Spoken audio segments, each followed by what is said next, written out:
जय हिंद दोस्तों।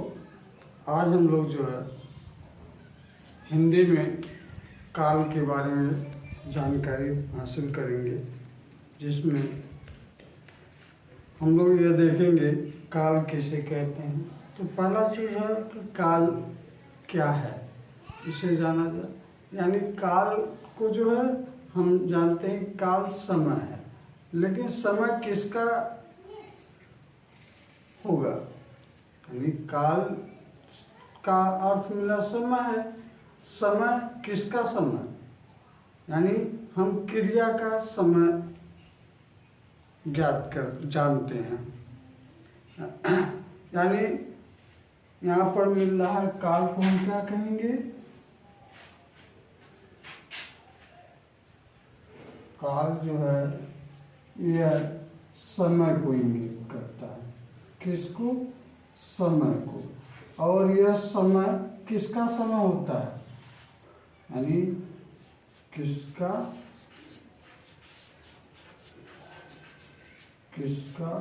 समय। तो यह जो समय है वह क्रिया का है। किसका समय है? क्रिया का है। इस आधार पर हम देखते हैं वाक्य में,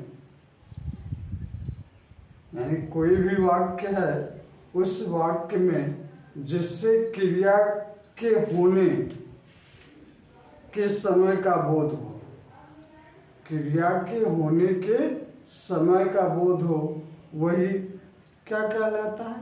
काल कहलाता है।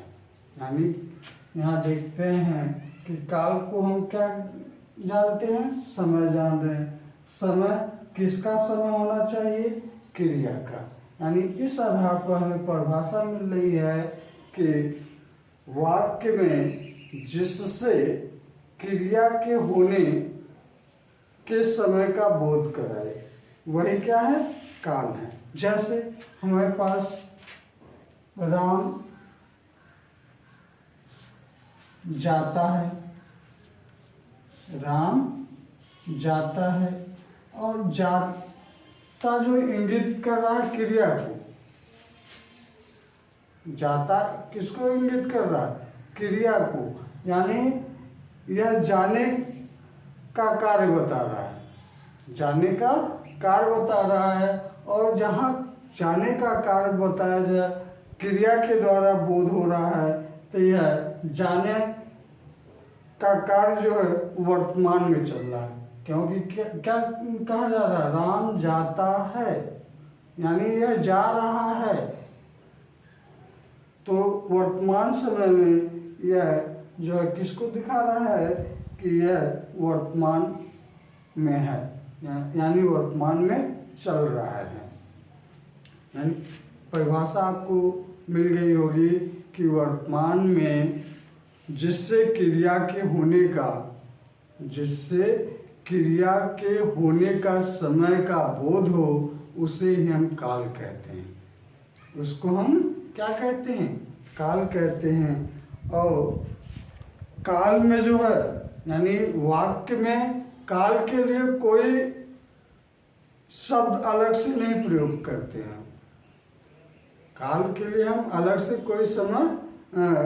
कोई भी अलग से शब्द का प्रयोग नहीं किया जाता है, बल्कि जो क्रिया होती है वही आपको जो काल को बताती है।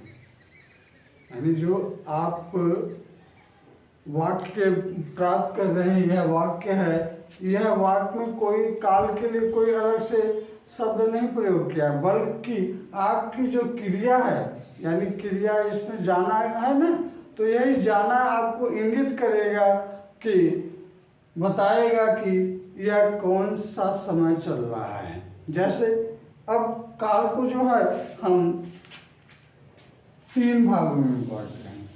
काल को हम क्या कर रहे हैं? 3 भाग में बांट रहे हैं।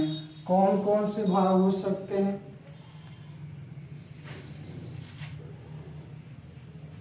काल के भेद।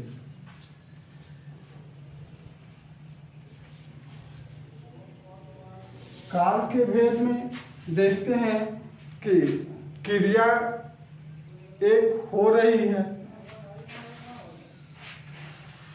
देखिए क्या है पहला चीज, क्रिया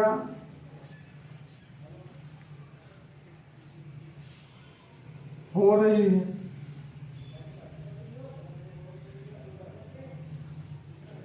हो रही है।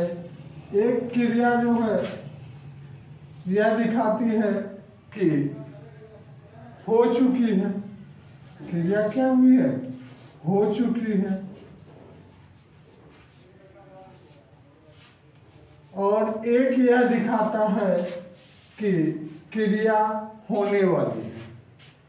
क्रिया क्या है, होने वाली है, एक होने वाली है।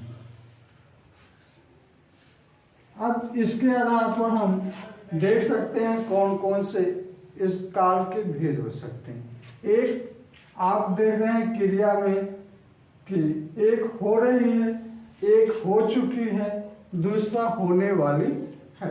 यानी तीन भाग मिल रहे हैं और तीनों को हम क्या कहेंगे, पर जहाँ क्रिया हो रही है, जहाँ क्रिया क्या हो रही है उसे वर्तमान काल कहते हैं। उसको क्या कहते हैं, वर्तमान काल कहते हैं। उसको हम वर्तमान काल कहते हैं। और जहाँ क्रिया हो चुकी है, क्रिया क्या हो चुकी है, हो चुकी है, वह आपका भूतकाल होगा। क्या होगा, भूतकाल होगा। और जहाँ पर क्रिया का यह बोध हो कि होने वाली है, क्या हो रही है, होने वाली है, तो वह जो आपका भविष्य काल हो जाएगा। क्या हो जाएगा, भविष्य काल हो जाएगा। यानी आपने देखा कि काल तीन प्रकार के होते हैं, तीन भेद होते हैं। एक हो रही है, हो चुकी है, होने वाली है। यानी इस आधार पर देख रहे हैं कि एक वर्तमान काल है, दूसरा भूतकाल है, तीसरा भविष्य काल है।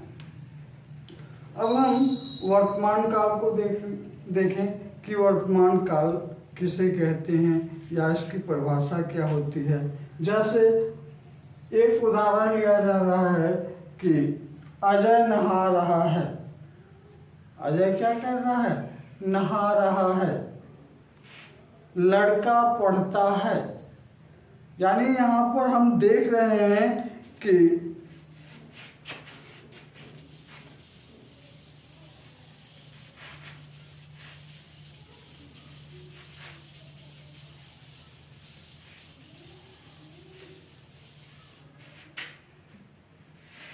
यहाँ पर मिल रहा है, उदाहरण लिया गया एक है, अजय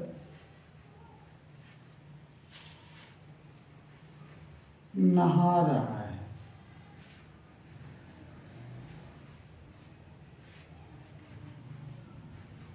और दूसरा है आपका लड़का पढ़ता है। लड़का पढ़ता है।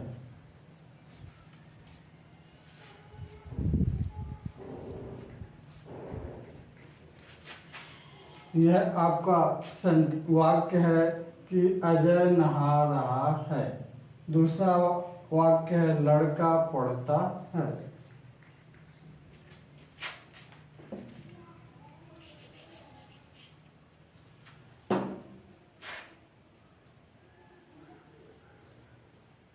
लड़का पढ़ता है। यानी पहले वाक्य में देख रहे हैं नहाने का कार्य हो रहा है। क्या हो रहा है, नहाने का कार्य हो रहा है, लेकिन यह दिखा रहा है कि अभी वह नहा रहा है। अभी क्या कर रहा है, नहा रहा है। इसमें देख रहे हैं लड़का पढ़ता है।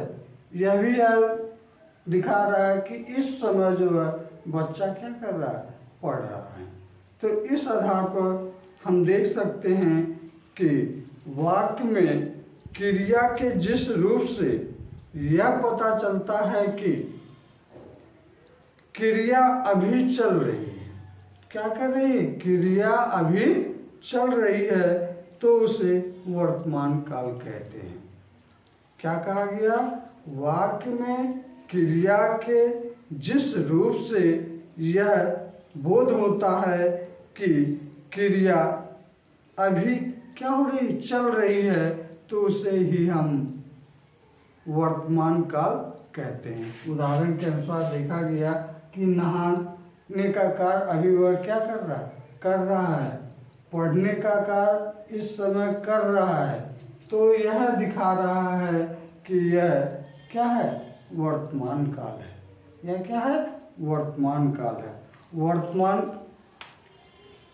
काल की परिभाषा हुई कि वाक्य में क्रिया के जिस रूप से यह पता चलता है, वाक्य में क्रिया के जिस रूप से यह पता चलता है कि क्रिया अभी चल रही है, उसे ही हम वर्तमान काल कहते हैं।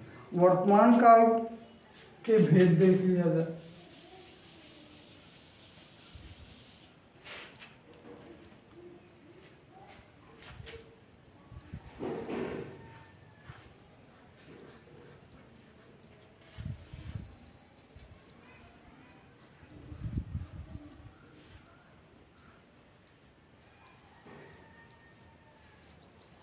वर्तमान काल के भेद जो है, वर्तमान काल को हम 5 भागों में बांटे हैं।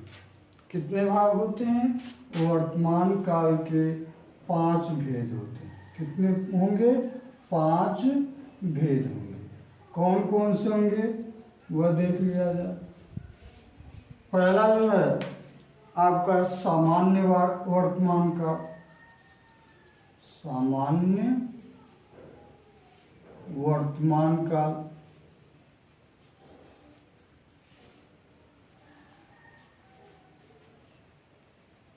दूसरा आपका हो जाएगा तात्कालिक वर्तमान काल, तात्कालिक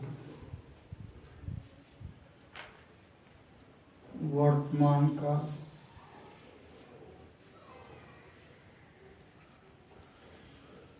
तीसरा आपका हो जाएगा पूर्ण वर्तमान काल, पूर्ण वर्तमान काल। तीसरा आपका हो जाएगा संदिग्ध वर्तमान काल।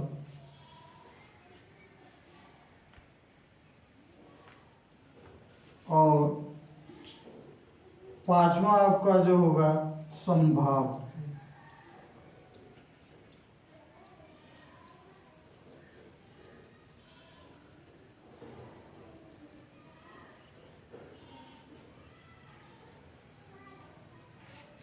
यानी आपने वर्तमान काल के भेद में देखा कि वर्तमान काल के 5 भेद होते हैं। कौन कौन से होते हैं? सामान्य वर्तमान काल, तात्कालिक वर्तमान काल, पूर्ण वर्तमान काल, संदिग्ध वर्तमान काल और संभाव्य वर्तमान काल। देखिए, सामान्य वर्तमान काल जो होता है, जैसे बच्चे नाचते हैं। बच्चे क्या करते हैं? नाचते हैं। गुड़िया गाती है। यानी वाक्य में क्रिया के जिस रूप से यह पता चलता है कि कार्य वर्तमान समय में चल रहा है, उसे सामान्य वर्तमान काल कहते हैं। और वाक्य के अंत में जो है ता है, वाक्य क्रिया में जो है ता लगा हो, ती लगी हो, ते लगे हो, और सहायक क्रिया जो है का प्रयोग किया गया हो, है का प्रयोग किया गया हो, उसे ही हम सामान्य वर्तमान काल कहते हैं। यानी आपने वर्तमान काल के 5 भाग भेद देखे, जिसमें पहला भेद था सामान्य वर्तमान काल। तो सामान्य वर्तमान काल में भी देखा गया कि वाक्य में क्रिया के जिस रूप से यह पता चलता है कि कार्य वर्तमान समय में क्या हो रहा है, चल रहा है, तो उसे हम सामान्य वर्तमान काल कहते हैं। जैसे आपने देखा कि बच्चे नाचते हैं, गुड़िया गाती है, और इसमें यह देखा गया कि